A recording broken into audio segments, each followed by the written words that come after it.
Hi, everybody, and welcome to this week's Ask Me Anything series with Ledger. I'm Tim, and today we have Ben with us today to help answer some questions. We noticed there was a lot of questions coming in, so we're going to do our best to address any concern or question that you have. So without further ado, we are going to just go ahead and scroll to the top of this list and get started. Okay. All right, so looks like Zenko was the first one saying get rid of the Big Brother update. I assume you're talking about the Ledger Recover. I think there's a lot of questions about that already, so that's not really a question, so I'll just continue on. Shaw0817 is asking, why would Ledger make it to where your seed phrase is online? Even if it's encrypted, doesn't this go against everything Ledger stands for, preaches about seed phrase storage? I'm confused and worried. So your concern is totally valid, and we understand and we hear you. However, it's really important to keep in mind that Ledger Recover is a completely optional service. You do not have to opt in. You don't have to do it if you don't want to do it. If you do decide to do it, for anyone that has done it, if you go through the process, you'll see that it is quite secure. Your seed phrase is not shared your seed phrase isn't shared at all. It's encrypted within the secure element, and it's sent to the trusted providers. And this can only happen with the authorization of the user. There's no backdoor. There's no way that Ledger or anybody else can perform that action without the user's permission. So this has not changed. There's really no security has been compromised with this update. It just adds an extra feature for some users who may want to use that feature. And I think when we talk about opting in, it's good to delineate between like opting into cookies on a website where you tick a box and then all of a sudden it's happened. Right. Opting in with the Ledger not only means going through the identity verification process where you input your biometrics, you put in all of your personal info related to establishing identity, you're also opting in on the physical device in the same way that you would if you're signing a transaction or approving an update through the My Ledger tab. Right. And so what this firmware update actually does is it gives your device the ability to encrypt, fragment, and then through secure channels, share the fragments with the providers. It's not giving Ledger your seed and saying, hey, Ledger's going to back up your seed. That's not what the firmware update does. All it is adding functionality to your device that you can choose to use if you so choose. And if you don't want to use it, there will be no compromise to your security. You can continue using your device as normal. I hope that answered that question. Okay, looks like I think we addressed this. I'll read it out loud, though. I don't want to avoid any questions here. It doesn't look like maybe they left or something, but why the new service you guys are offering doesn't work like Recovery Check app, which you need to input the words you wrote down into the device. It seems the secure element isn't too secure and your keys can leave your device. Again, your keys can't leave your device. It's not really how it works. But with the Recovery Check app, this is actually a completely different thing. The Recovery Check app is simply a tool that lets users verify that the recovery phrase they have written down still matches the one that they have stored in their device, which is a really handy tool in case you think maybe that you made a mistake when writing it down. Ledger Recover is more tailored to individuals who don't feel comfortable managing their own security, who don't feel as though having their phrase written down is in their best interest, depending on what their circumstances are. And this gives them an ability to fragment it out, send encrypted fragments of it out to where it can be restored if necessary, if the user did lose their recovery phrase.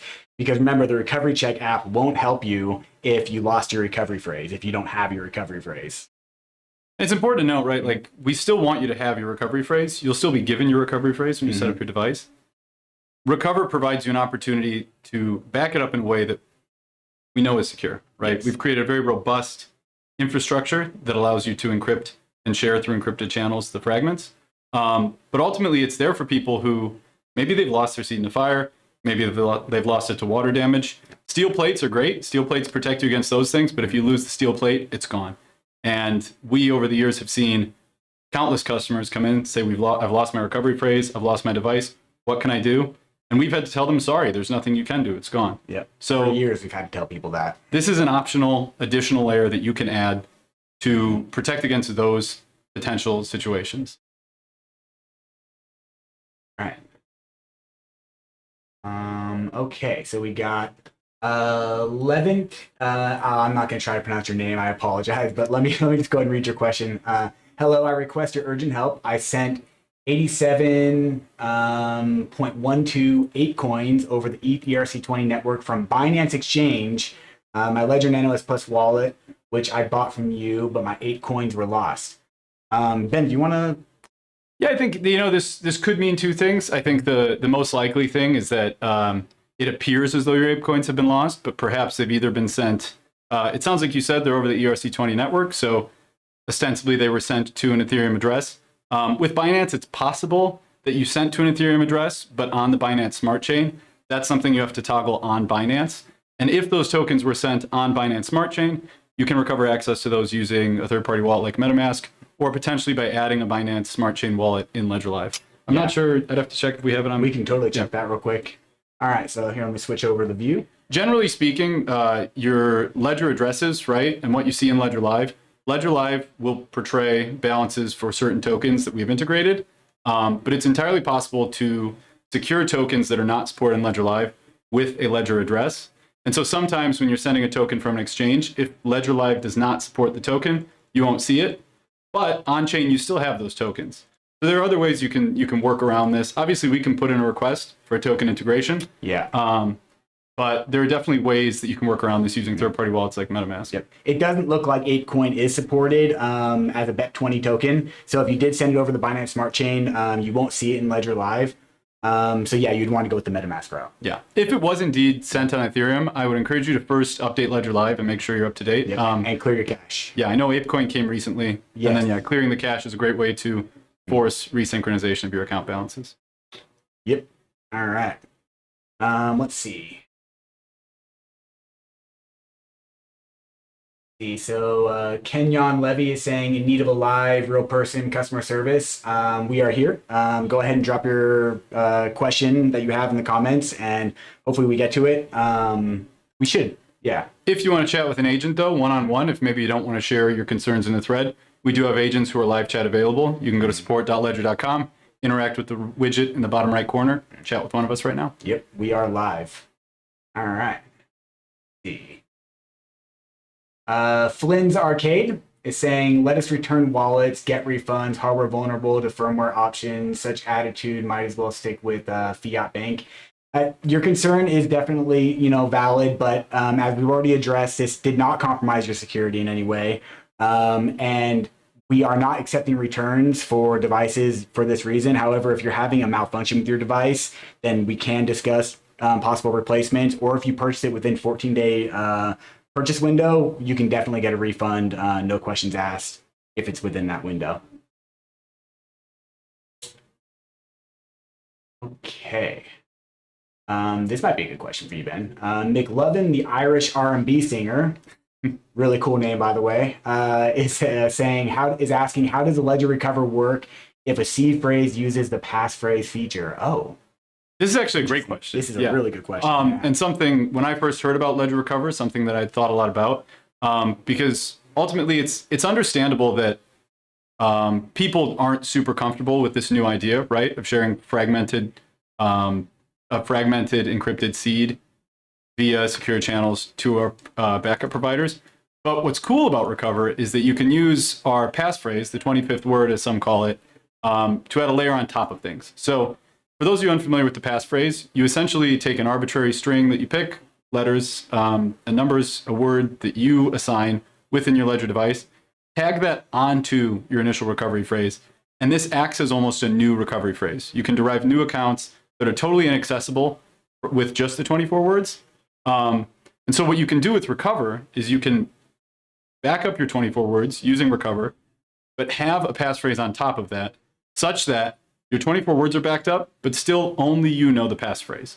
And this totally negates any concern over a hypothetical instance where somehow those 24 words are compromised, because even then, just as with your current arrangement, if you're using a 25th word, even then, no one would be able to access the accounts derived from that passphrase arrangement. Yeah. Yeah, that actually, honestly, in my opinion, that is kind of like an OP tool to use. If you have your seed phrase backed up with trusted third party, but none of your crypto is actually in those accounts, it's all tied to a single passphrase account. It could be a way for you to guarantee that you never lose your recovery phrase, but your funds are also on completely separate accounts that only you have access to through the passphrase accounts. All right. Okay. I guess as we're talking about it, though, the passphrase is like a slightly more technically complex thing. It is. So like if you're a beginner user, certainly do your research. Make sure you understand what you're doing first, because unlike the 24 words, which you'll have written down and it'll be clearly listed, passphrases are a little bit more tricky. You have to get it just right. If you put a typo in, there's no way to know where that typo occurs. And so you need to be really intentional about what you pick as your passphrase, and make sure you understand the implications of using a passphrase in addition to recover or just your 24-word recovery phrase. And I'm going to drop this in the comments. This is our Ledger Academy article on passphrases, and it'll explain and go into much more detail on how they work. If you're thinking about setting a passphrase, definitely give this a read. And then I do encourage you also, like Ben said, to go and get as much information as you can so you fully understand what you're setting up, because it can be quite complex. Okay. Willie's for real is saying having trouble updating NanoX firmware. Okay. There could be a lot of things that could be contributing to that. If you are on a really, really old firmware, you might be having like USB connection issues. We'd really need to see like what kind of error messages you're getting. Is it like partially starting the firmware and then failing partway through it? Or is it, are you not able to connect to the My Ledger tab at all in order to even initiate the firmware update? Also, depends on like which operating system you're on versus how you would troubleshoot this. So honestly, for that, unless if you're willing to answer those questions, drop them in the comments, and hopefully we can loop back around to them. Otherwise, honestly, like Ben was saying, if you want to pop over to support.ledger.com and open up a live chat ticket, we have agents available right now, and they'd be happy to help you get that updated. And of course, as always, make sure Ledger Live's up to date. Yeah. If that's not up to date, you're not going to connect to the right manager provider. So. Yep. Okay, so Morgan J is saying, I do not want any encryptions of my private key leaving my device. Totally valid. So for that, I would say just do not use the Ledger Recover service. And that can never happen. Yeah. Just to reiterate, as I said before, right, when we say opt-in, it's not just signing up. Just like a signature, it is physically approving on your device that you want to fragment, encrypt, and then transmit those fragments. And so without the approval on your device, which you have to know your PIN to do, those fragments cannot be created and cannot leave your device. Yeah. And there's actually multiple approvals. Like you have to approve each step of the process, and it's very clear on your device what you're doing. It's we all had to go through. We didn't have to, but we all went through the the beta training for it, and it's pretty seamless. It works pretty well. It's you have to approve every part of the process. It's not as simple as just creating an account and then now your seeds are extracted. It still requires the user to actually allow that to happen. And if you don't allow it to happen, it can't happen. RPM 87 is saying, here we go, been waiting for this. Well, welcome to the live stream. Us please, too. Yeah, us too. Yeah, if you have any questions or anything, please drop them in. We'd be happy to answer any questions that you have. Right. Claire Withrow is asking, why are you offering seed phrase on your new option?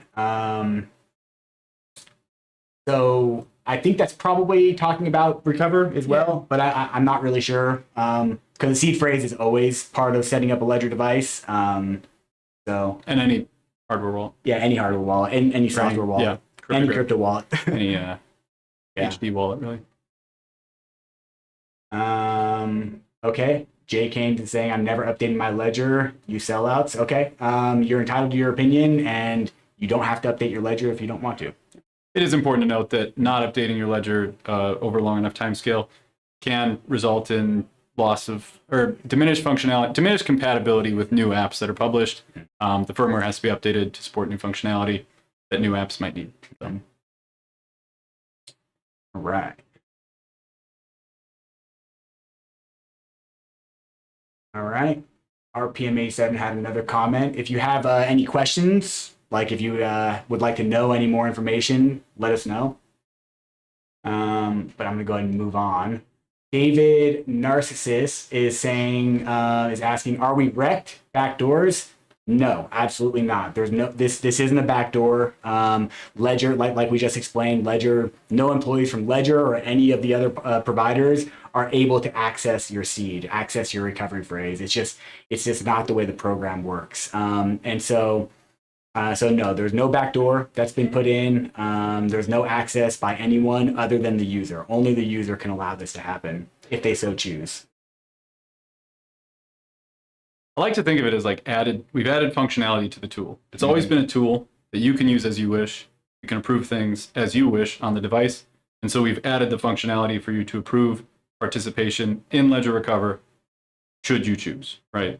It's no sniffing, no added avenue of access, and nothing can be done without that approval. All right.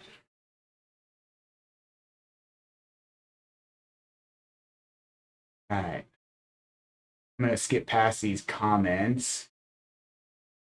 Is my ledger safe? Yes. Yes, definitely. Your seed is still stored in the secure element, and that raw seed never leaves the secure element. Yep. Claire Withrow is saying, good luck as you have a massive lot to answer to. I believe we are answering for it right now. So if you have any questions about how it works and you'd like to know more, please feel free to ask. We'd be more than happy to share any knowledge we have. Okay. Skipping comments. No backdoor, Raphael. Just answered that. Oh, Skip to the bottom. skip to the bottom. All right. Looks like we also have Quentin in the chat answering questions, which is good because there are a lot of questions. Wow, there's a lot of questions. Okay. I may have lost my place, to be honest. Okay. Here we go.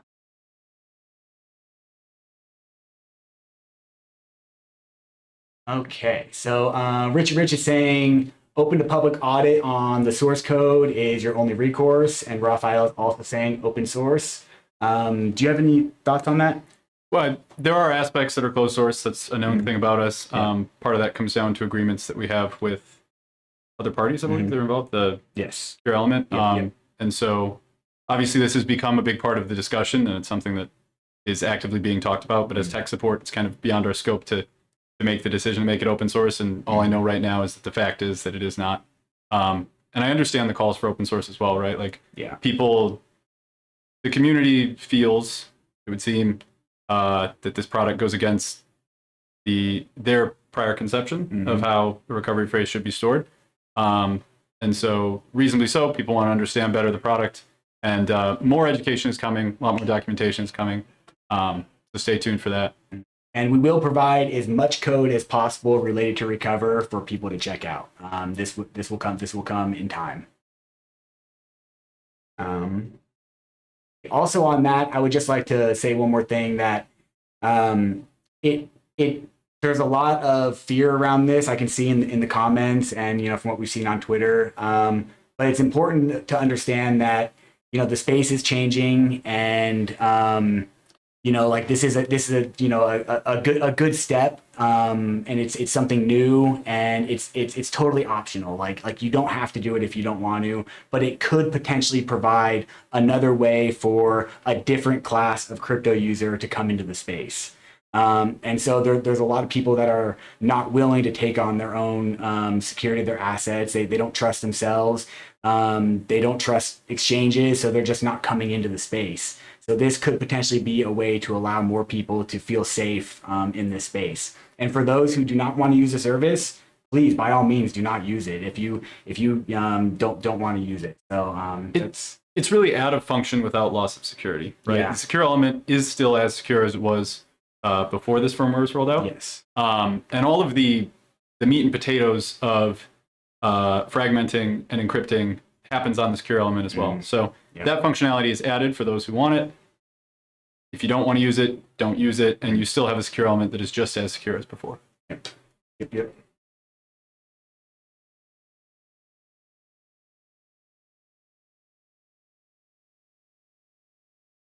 All right.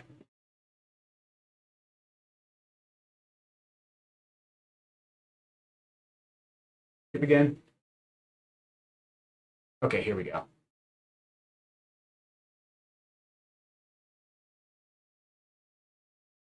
Okay.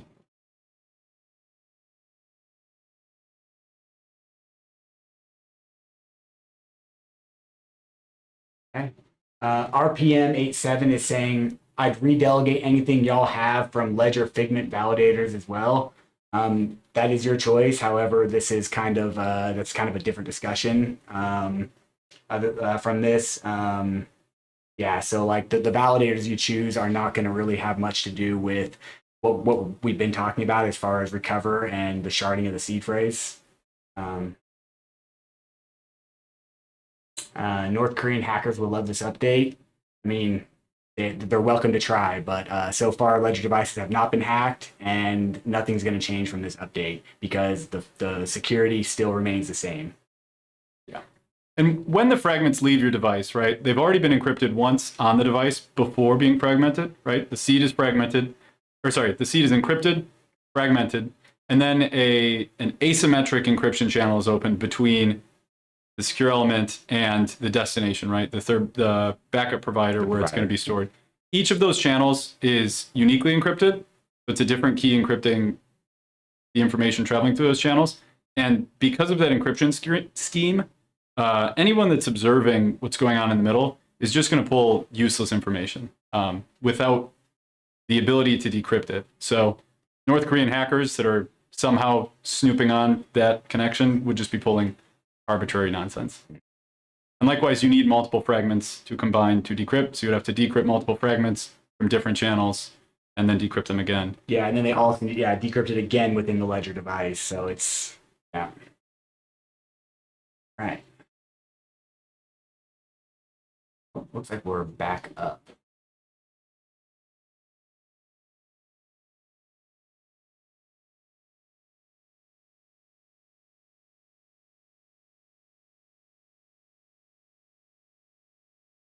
Okay. Answer that. I think that's a good one. Mike Sweet. Okay. Even if you don't opt in, doesn't that mean you already have access to the seed phrases? I want to reiterate again, right? We are adding functionality without losing security. Ledger is not directly interacting with just your secure element. If you choose to use Ledger Recover, you are manually encrypting, fragmenting, and then sharing the fragments, right? Ledger is not there snooping on that interaction. Ledger is not going into your secure element, manipulating the seed. You are doing it with functionality built into that device when you approve that. This idea that Ledger has to have access to the seed to run this service, it's a common misconception that's floating around out there. All right.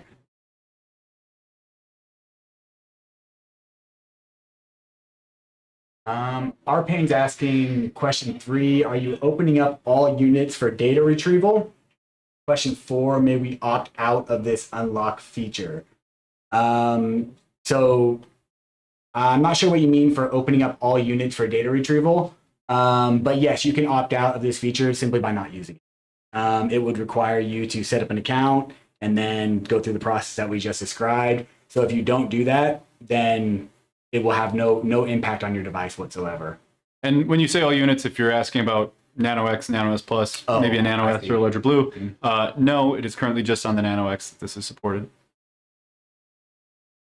And then I believe I saw one of our lead developers was saying that it won't be possible on the Nano S due to memory limitations. So the Nano S will never have this functionality. All right.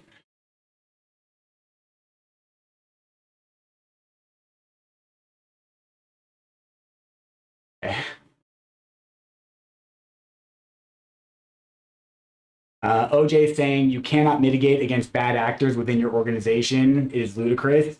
And yeah, while that's true, it's also important to understand that no person at Ledger will be able to do anything with this information. Ledger will have only one part of the encrypted seed, the fragmented seed, and with that, you won't be able to extract any information from that. So even if there was a bad actor at Ledger, they would not be able to do anything with that information. And just going a little bit further, right? This notion of mitigating against bad actors on the firmware side of things, because we've gotten a lot of questions about that. There are governance controls in place to ensure that the firmware that is pushed to devices as well cannot be done by a single bad actor. So you have multiple layers of like social security or social governance, I guess, in place to ensure that no one bad actor has too much access.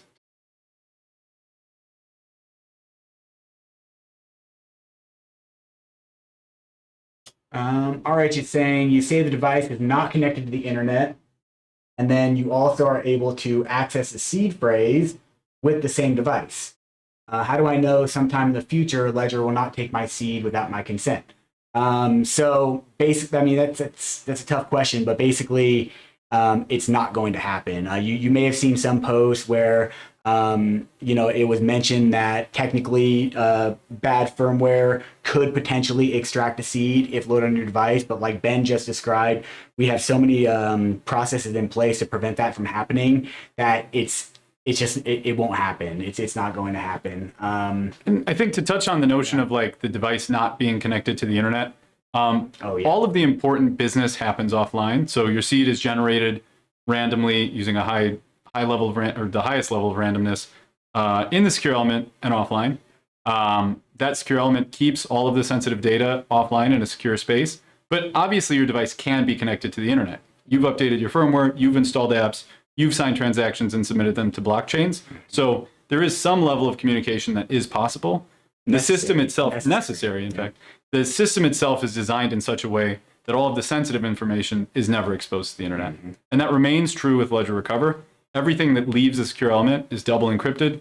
And so although it is shared over the internet in that regard, it is not accessible to any intermediary parties. Well said. All right. All right, looks like someone, Daniel Walker's talking to Quentin.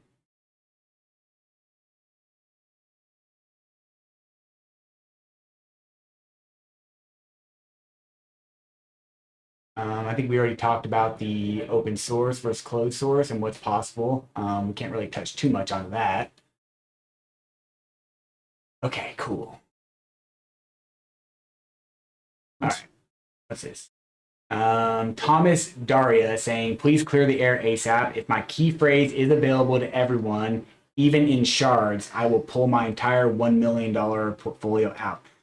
So Thomas, you're free to do whatever you want, whatever you feel comfortable with. I would like to really stress to all of our users that we are customer support, and our goal is to keep customers safe and is to keep your funds, help you keep your funds safe and provide a means for you to do so. And so if you don't feel comfortable using this device and you have $1 million portfolio, I definitely advise you to do whatever it is you feel necessary to do to protect yourself.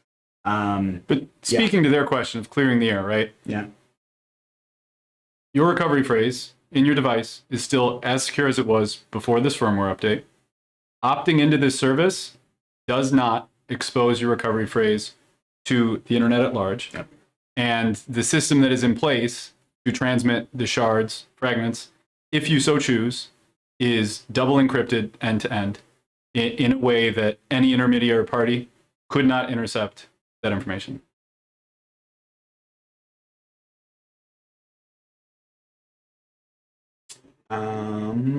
Smile Ego's asking, one, can Ledger know my seed phrase without my approval? And can Ledger know my seed phrase if they wanted to? So as things are with this firmware update, Ledger cannot know your seed phrase even if they wanted to, and we cannot know your seed phrase without your approval. And we couldn't even know your seed phrase with your approval, because that's, again, the way that these shards are encrypted within the device and sent out to the 3 providers is in a way that none of the 3 providers are able to extract any usable information from those shards. And we don't want to know your seed phrase. We don't want to know your seed phrase. Yeah. We love building hardware that Yeah. keeps your seed phrase safe, generates it randomly for you, and allows you to go do whatever it is you want in the cryptoverse by yourself, independently, and securely. And so, yeah, we don't want to know. Even with your approval, we don't want to know. Yeah.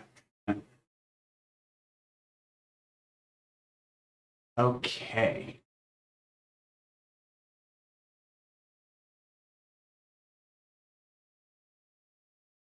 Andres is saying Ledger does not have access to your seed, but your Ledger device obviously does. Otherwise, it wouldn't work at all. And that's true. Your Ledger device does have access to your seed through the secure element chip. But that is your own personal device that you use to cryptographically sign transactions on blockchain networks. And so it would need to have access to that.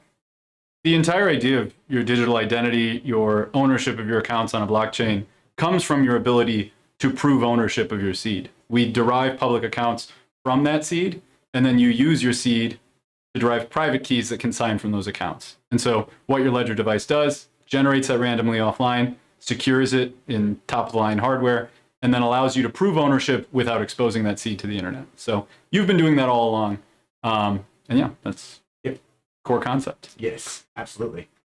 Pocket Miner is saying, legitimate question. I'm unable to install new apps on my device. Ledger Nano X. Tried multiple computers, phones, connection methods, and heard somewhere some devices have this fatal issue with update.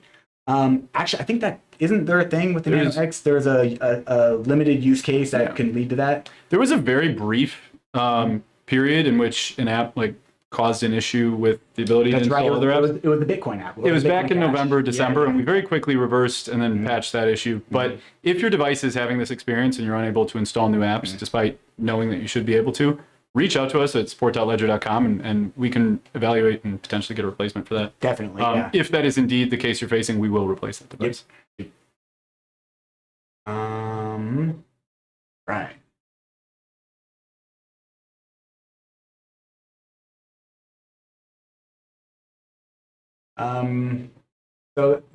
So Richie Rich, you're asking, are you guys giving more scammers opportunity to hack the firmware? How do you ensure that? No, it's still the same. It's still the same level of security. It's not going to be any more easy to hack any the firmware now as it was before. So short answer is no. We are not giving scammers more opportunity to do that. We do have a bug bounty that invites people to try and hack our firmware, though. That's true. Yeah. We do. Yeah. We encourage anyone to try and hack our devices and ethically disclose those issues to us. And if you can find a bug in our firmware or an exploit and share it with us, there's a bounty in place for that, a couple of Bitcoin, I think. Yeah. Plus, we have our whole in-house hacker team, the Don John. Pretty cool. They're actively trying to hack not only ours, but other wallets, both software and hardware, and other systems in the ecosystem. Yeah. Yeah, and I'm not going to call anybody else out, but they find exploits sometimes. But what's really cool about our Don John team is that they work with these other companies to let them know, and so it's collectively this is making the space more secure for everybody. So here I'm going to show you this link right here. This is our bug bounty that we have, where anybody is encouraged to take part and try to find a vulnerability, and you can receive a pretty hefty payout if you can find a vulnerability. Yeah, the Don John's really cool to look into. They've got some videos and other resources out there, blog posts and write-ups and things like that. They're all over the place trying to hack things, and really high skill, high knowledge team. And they audit all of the apps and all the firmware that gets pushed on our devices. So anything that gets deployed publicly for Ledger has their seal of approval on it. All right. See, Mandoline Bando is asking, is this both for Nano X and S or just X? It's just for the Nano X right now. Just to let you know that. Psycho Smile 69 is asking, hello back. Can you add Chia? It's top 5 mined and would be worth it for you to have it in the cold wallet. I don't know about any plans that are in the works right now to add the Chia network. If you're asking about Ledger Live, it's a bit more complicated. When it comes to apps on the Nano themselves, it's actually all open source. So there's a template for building an app, and then any community of developers can go and build an app and then submit it to us. And then the donjon, as we just mentioned, will audit that line by line, work with their developer team to ensure that the app is up to our standards, both for security and functionality. And then only once it's passed all those checks can it be included in the My Ledger tab for installation on your device. And so that's why we have some apps that you can use with third-party wallets, but you can't create an account in Ledger Live because it's open source. There's a bit more of a bottleneck when it comes to implementing in Ledger Live. That comes down to a lot of things, right? We have to run back-end infrastructure to maintain those accounts and get you the right price feeds, values, things like that. And so I don't believe there's a Chia app already. That would be the first step, is going to the Chia developers and encouraging them to reach out to Ledger, build that relationship with our dev relation team, and then build that app. And I dropped the link in the comments. So if you are in communication with any of the people from the Chia development team, perhaps on their Discord, wherever it is that you follow them, share that link with them and encourage them to build the Nano app to get that process rolling.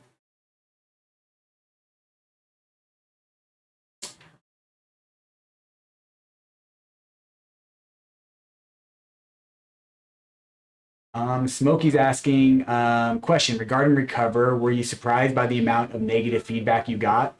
Yeah, yes and no. That's kind of a tough question to answer. It wasn't all negative though. It may seem that way in certain channels, but I can assure you there's a large user base that are happy that we're doing this. So it's, I think what salty sweet. What I've seen is an arc, right? People's initial reaction is that it violates their core conception of how the whole system of self-custody should work, right? The premise that it should always be kept online or offline, excuse me. It violates sort of most people's standard schema at a base level of understanding. I have seen a lot of people on social media go through this process of, okay, I'm coming to understand the product, and it makes sense. Yeah, I get why there's a use case. I get that it's opt-in. And so for me, I understand the knee-jerk reaction because it seems so wrong. Yeah, me too. It seems to violate those premises. But ultimately, I also think that with enough understanding and with realizing that it is entirely opt-in, I'm seeing a lot of people come around. Yeah, same here. Yeah, just in the last couple of days. Yeah, it's been quite the roller coaster. I also encourage people to be skeptical, right? Like I think that people's reactions to this has created such a great discourse around, okay, what actually is my ledger doing? Yeah. What can and can't it do? What can and can't Ledger do? Right. What is the relationship between my private key, my accounts, my signatures on my device? And so what has actually made me most satisfied about all this is that a bigger conversation has opened up. I've heard people, a lot of people that probably wouldn't think too hard about their Ledger device. They would just say, oh, I've got a Ledger, I'm safe. Coming to understand better the entire model that is hardware security. And so I think that ultimately is a net positive, even in the face of a lot of negativity. Yeah, I completely agree. Yeah, completely agree. Yeah, because there's, hopefully like maybe this could mitigate in the future more instances that we have of people, losing their recovery phrase. Maybe just knowing about the Ledger Recover and taking the time to, like Ben was saying, to actually like broaden the understanding of the entire security model for hardware security can help hammer home the importance of keeping your recovery phrase safe, because we have to answer a lot of support tickets with people who give away their recovery phrase to scammers, people who lose their recovery phrase via natural disaster, or in some cases just like accidental loss, like misplaced it or threw it away by accident. We have, the different type of cases that we have to deal with is pretty much endless. And even people that maybe make a mistake writing down their phrase at the beginning, right? Yeah. If you write it down wrong, but you use Recover, you will still be able to restore using Recover because you don't need to have it written down correctly. Exactly. So. Yeah. All right. Christian Coleman, we did already answer this, but we'll touch on it again. You're asking, can we choose to install or not install the firmware? Definitely, that's always your choice. But keep in mind that as the space continues to evolve and nano apps continue to get updates and the dApps that you interact with continue to update and change, eventually you will reach a point where your firmware just has trouble communicating with all these various functions around the Web3 environment. And so you'll start having like connection errors and you'll just start running into like intermittent issues, and eventually, long time down the road, it will eventually reach a point where it doesn't function properly at all. This was buffering. I don't know if that affects Oh, the was it? streamer. We're getting a. Oh, okay. Oh, it looks like we are kind of a little choppy. It was just giving a. Oh, was it? No. Oh, all right. Well, Maybe the bottom of the thread will say if they were having issues. No.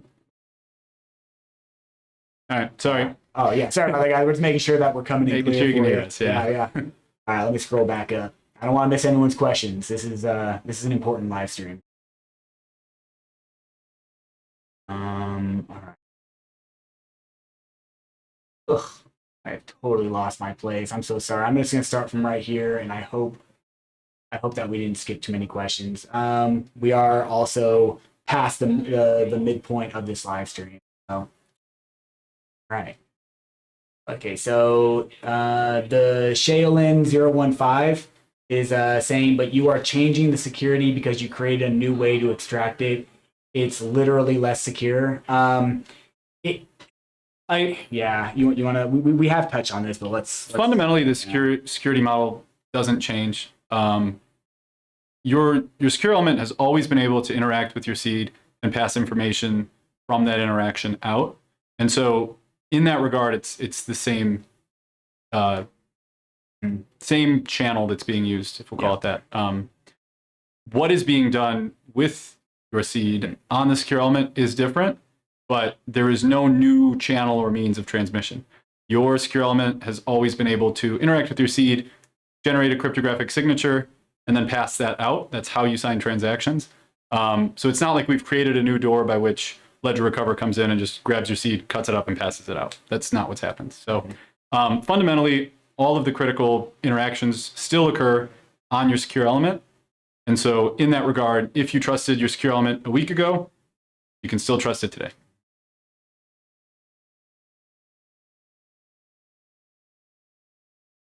Daniel Walker saying, you're saying we have to do it manually. People want to know if it's theoretically possible for that manual process to be automated or run automatically. And the answer is no, that's not possible. This firmware would not allow that to happen.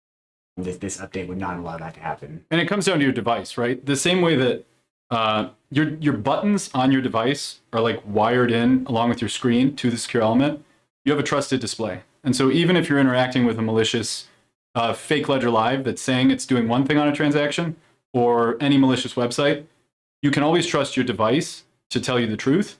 And so if what you see on your device says fragment or whatever, enable recover, I don't know the exact language on the screen, it's not coming to me right now, but in any case, what you see on your screen is what you are doing with the secure element. It's hardwired. So there is no way to bypass that and automate it. The buttons control what you're doing on the device and the screen, and it reflects what's happening with your seed on the secure element. Quentin did a really good response to the Shaolin015. He said, this is something that has always been possible and is the case for every hardware wallet. And I'd like to touch on that just a little bit. So whenever you are choosing a device, a product, a company to use as your cold storage device, you always have had to trust that company to put out a device, a hardware and software that is not breakable. It's the same thing if you decide to use, Norton antivirus, a different antivirus company. Which antivirus company do you think offers you the best protection? And so there's always going to be a certain level of trust that comes with using any piece of hardware. The only time you can guarantee and you don't ever have to trust anything is if you write your own cryptography and you develop your own system and you audit it yourself and you know that it is uncrackable. That would be the only way. Otherwise, you're going to have to outsource that trust to a third party. And even in the case where you design your own system, right? Mm-hmm. Every technological system is potentially vulnerable. There's no way to write totally invulnerable code, right? Mm-hmm. It's invulnerable until a vulnerability is found. And that's why there are firmware updates. Not saying that that's why every firmware update happens, but that's why software gets updated. That's why systems get updated, mm-hmm. because they're constantly being made more and more secure. Yeah. And so even if you were to write your own system, that would be potentially fallible. Correct. Yep. All right. Juan Garza saying, isn't this a good thing in a way? I'm trying to understand. I want to hear it from you guys. Everyone is reacting very negatively. Why are they reacting this way? That's a really good question. I'll start. I know Ben's probably got a lot to say on this, so I'll be brief. I do think it's a good thing. I do think that this is a positive way for the crypto space to go, to offer just more possibilities for people who have less understanding than the average crypto user that's already in the space, who perhaps don't even want to know technically how things work. They just want to know that they're safe, and they don't want to have the full measure, the full weight of the responsibility of maintaining their own seed. But they want to get into crypto. So I think that this is a very positive thing for the space.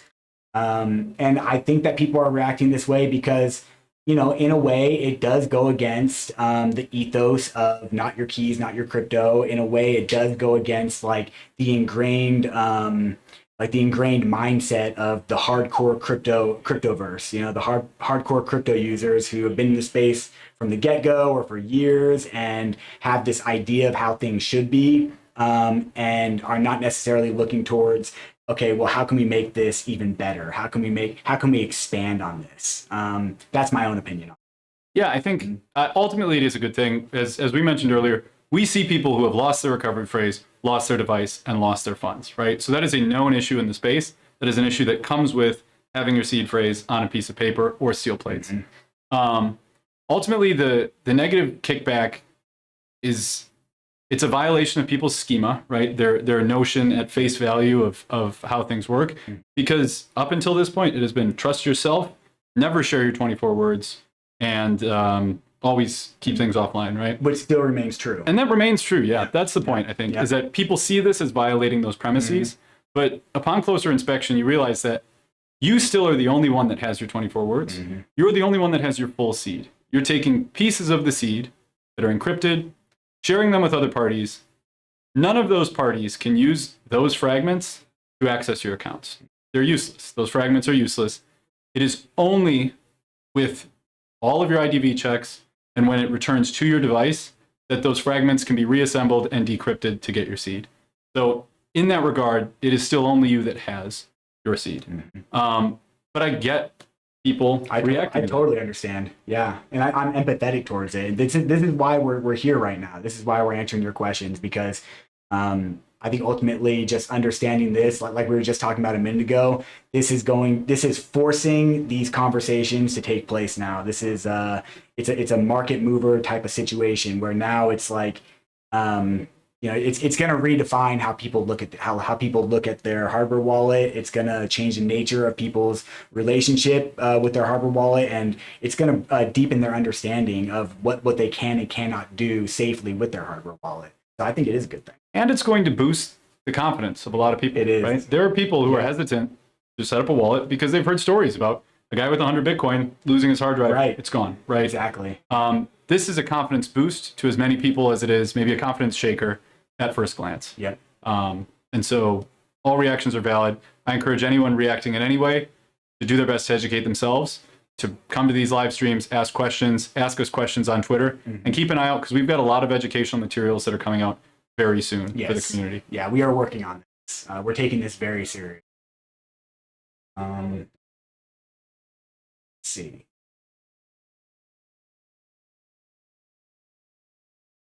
Raphael Gwinter is asking, what if one of the 3 third parties goes out of business? Excellent question. You want to tackle that one? Yep. That's why there are 3 parties. So the way the fragmentation works is essentially the Shamir sharding that is used elsewhere in the space. You take the 3 fragments and they are made in such a way that you need 2 of them to reassemble the full thing. So it's not exactly dividing something into thirds as much as dividing it into 3 unique parts that can be combined in such a way that 2 of them make the whole. And that is a layer of resiliency that we've added into the system, such that even if one of the 3 parties that is holding the shard or fragments goes out of business, or if their files are corrupted, you're still able to recover using Ledger Recover. It's about resilience. It's using a model that's been in place in the space already for secret sharding. Yep. And All All right. Daniel Walker is saying it's a simple thing. People want impossible. They don't want assurances. Totally understandable. I would say that ledger recover, it's still just as impossible for someone to steal your recovery phrase as it was pre-ledger recover. But as we touched on before, technically nothing is impossible. It just means that no vulnerabilities have been found. And like Ben was talking about, this is why there are regular updates. Because if any potential security concerns are raised, then an update rolls out to patch that up. So currently right now, this is the best we have. And it works really well. So far, it hasn't been broken.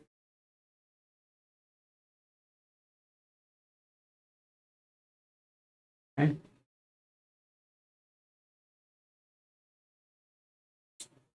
Smile Ego saying if the SEC asked Ledger for my ID, are you guys going to give them access? I mean, they could ask us for it, and depending on what kind of legal stuff they threw at us, I guess we can't really speak on that. It's important to note that ID verification is actually not done by Ledger. Yeah, exactly. It's by another party that handles that, and so when they handle the verification, that's what allows the session to initiate with recover and between your nano and the third parties holding those things. Yeah. So Ledger ourselves will not have your passport. We will not have your biometric data. That is equally outsourced to on Fodio. Yeah. Yeah. So the short answer, we don't have that information to give. They can ask. They can ask. Yeah. Again, with if the government's subpoenas Ledger,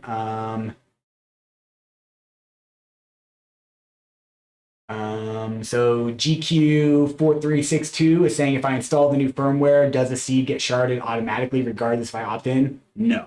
We covered that in detail previously. I do encourage you to rewind for time purposes. We're getting kind of low. We won't launch back into that, but definitely if you just popped in here, or if we're just crazy far behind, maybe you already did hear us talk about it. But yeah, no, that will not happen. Not without your. Oh, and it looks like it was also answered by one of our mods. Mods are on it. Thanks, guys. Yeah. Hector and Quentin coming in clutch. Hector and Quentin. All right.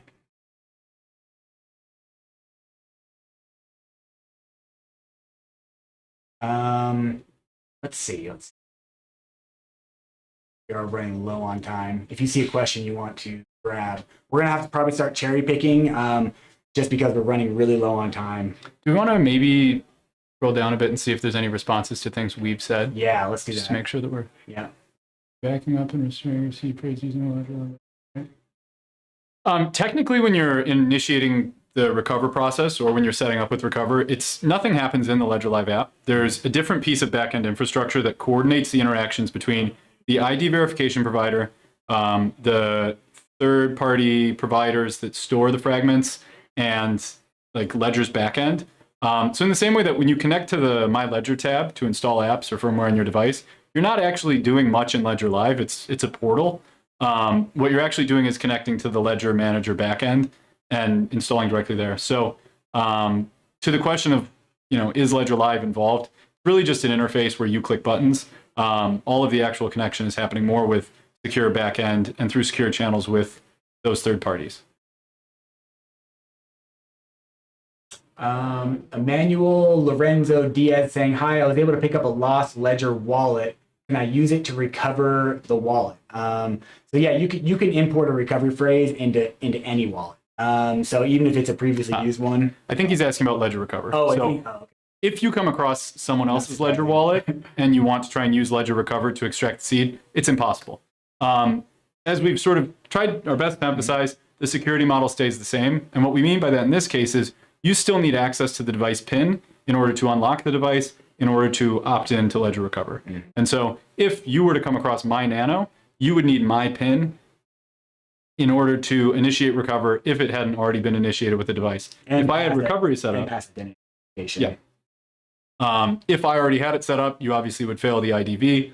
And so no, with someone else's nano, you can't extract their seeds using recover or back up their fragments using recover without their PIN. All right.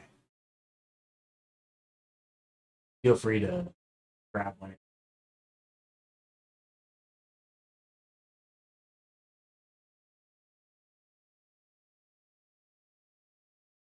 Yeah, what's required to decrypt / restore the seed phrase? Yeah, the ID verification is something that is more documentation is coming publicly about what that entails. The process involves verifying an ID document, in most cases a passport, and then also participating in biometric checks. So as I recall from the beta, there was like a face scan, and then you're given instructions specific to that session that you have to do. There's the voice. So they will tell you, they'll give you a specific phrase to speak into your microphone, and they will match up with the voice that they have for you. Yeah, and so that is through the third-party ID verification provider. And if you fail that check, there's other systems in place that involve manual checks, but it is possible to fail that check. And then there is a case where an in-person check is required. An in-person check where they will actually fly you out to perform an in-person, or fly someone to you. Fly someone to you to perform. Yeah. So there are layers there, and it's not a given that you will pass the ID verification if you have someone's passport or even access to their face. Yep. It is a high level. It's a company that specializes in that level of identity verification with biometrics.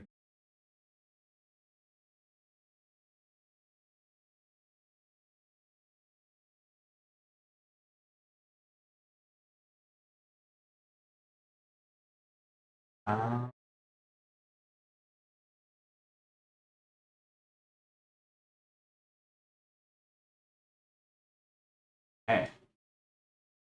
Like it looks like the mods are really popping off. Yeah, really answering questions. Thanks, guys. I appreciate that. Do you want to scroll down to the bottom and let's hit scroll, the hot ones? Let's scroll to the bottom. All right. Juan Garza saying, "Good talk, guys. We all just need to get educated more as everything becomes more mainstream." Yeah, totally. And it's we totally understand the reaction. That's why we're not like, we're not upset by this. We're not it's not a big deal. It's also, honestly, it's completely understandable. Like, people that have been in the space for a while and have an idea of how things work, and then suddenly there's this new update that is violating their preconceived notions of how things are supposed to be, and we totally get that. And so we'll continue to answer all your questions. And to that point, ask questions, right? Yeah, please do. Reacting is something that we all do. It's happening on social media. Yeah. We are doing our best to answer every question in the most technically accurate way possible. We are getting a lot of questions, it might take me a while to tweet back at you. We've been working pretty hard. But we are manning Twitter. We are working to build better educational materials, and we will continue to bring more and more information to the community so that everyone can make an informed decision about whether or not they want to opt into this service. Right? Exactly. We will not force you to do it. We cannot force you to do it. And we encourage you to do your best to educate yourselves about this product. And we, Ledger Support, are here to help you do that. Yep. All right. If we just do one more.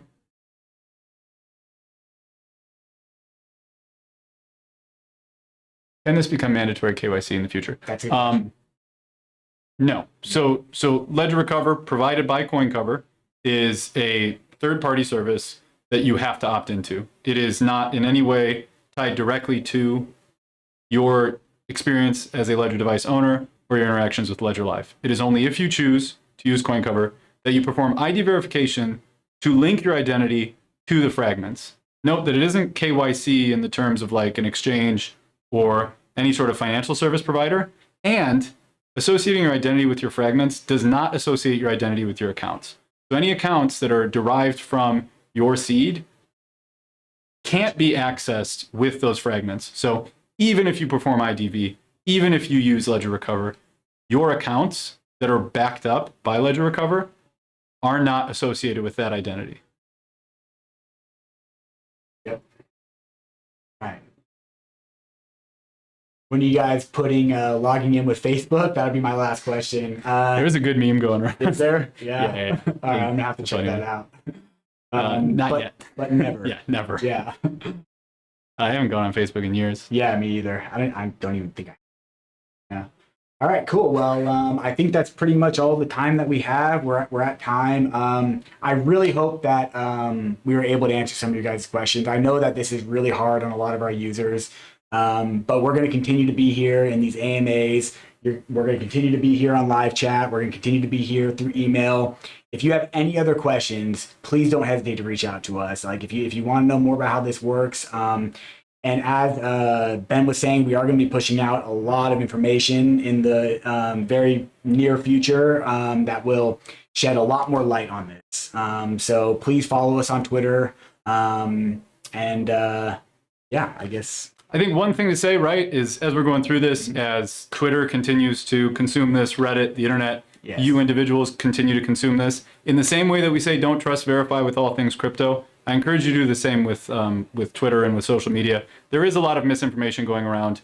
We're trying to bring accurate information representing this product to the community as soon as possible. Please, please, please always question information that is provided to you by anyone, including us. Ask questions, ask to clarify, work to understand better what this product is so that you can make an informed decision about whether or not you want to opt in. Yep. All right. Well, I think thanks, Peter. Yeah, you're very welcome for this training. And the mods, man, the mods were pumping out the questions. But yeah, so we will be back. So on Friday, we're going to be doing our normal live onboarding where we're going to be setting up a Ledger device. It'll most likely be me, but it may be another member of the team. If you do have more questions and you want to come to that live stream, please feel free to do so. We will have mods in the chat. However, the person performing the live onboarding probably won't have a whole lot of time to answer questions, but you can still come and get your questions answered by the mods. And if there's time left, then maybe they can address your questions then. But otherwise, I believe, yeah, so Monday, 4 p.m. Pacific Standard Time, we'll be here again. Come back and see us, as well as a week from today on Wednesday. Yep. Yep. Always hop into the Discord, tweet at us, pop by Reddit. Yep. We're around. Yep. Bye, everybody. Thank you.